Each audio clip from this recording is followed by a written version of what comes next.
Hey, I want you. I know you're at the courthouse. I don't think you're able to go into the court, actually in the courtroom. But what Monday, when all the calls were made and all the people were uproar, and I thank everybody that contacted somebody about this, anybody about this. I don't care. Just start talking about it.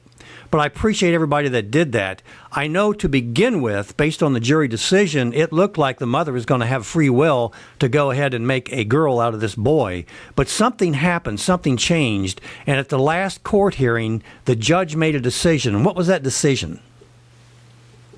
So that was actually, I was able to be in there the entire time for the hearing itself.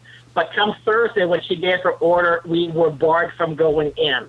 And one has to wonder, was that an act of retaliation against us? Because, on Monday when it was done, not too many people were talking about it. But after Monday, from Monday, Tuesday, Wednesday, all of a sudden the whole nation is talking about it. Australia is talking about it. Places in Europe are talking about it. I even heard from someone who said in the prison, the prisoners were talking about this whole thing. So what took place there that all of a sudden this became such a nationwide issue? And I thank God for the people that did respond. We all did our part here. I think Madeline Jacobs, who writes for the LifeSite News, was outstanding. LifeSite News has a pretty wide readership, and a few people at least saw what she wrote, and then it went on from there. So Madeline Jacobs deserves a lot of this credit for her writing.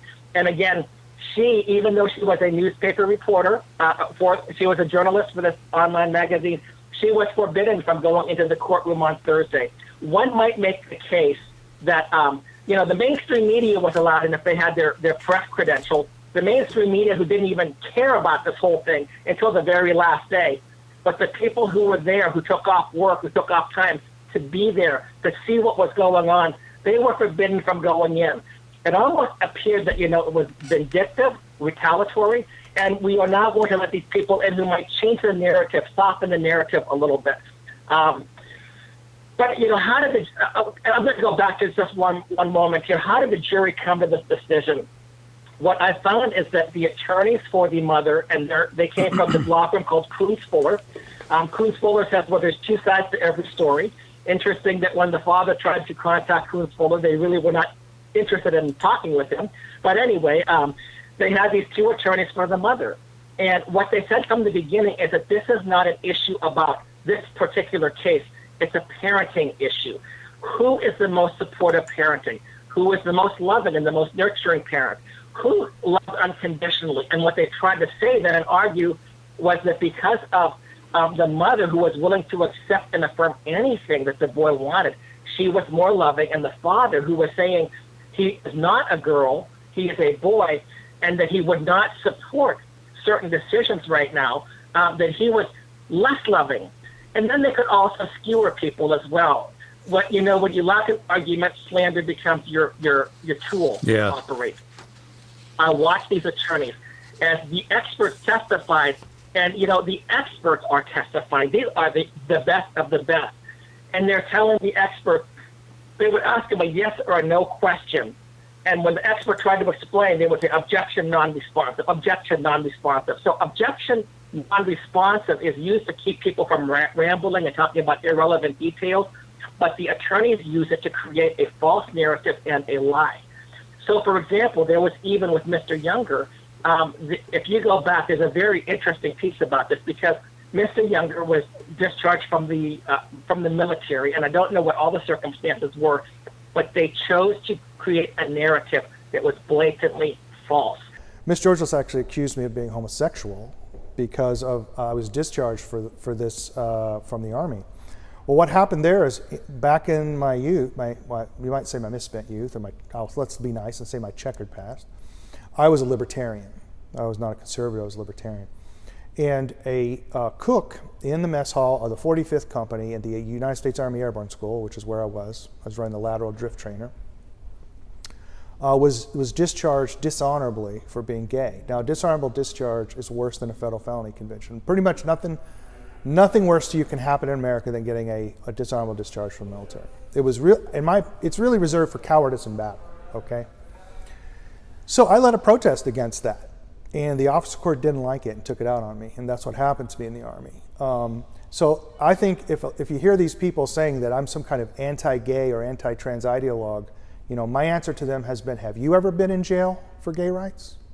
Have you ever stood up and had a career, like my military career, threatened for standing up for the rights of somebody? When I don't even believe in gay marriage and never have.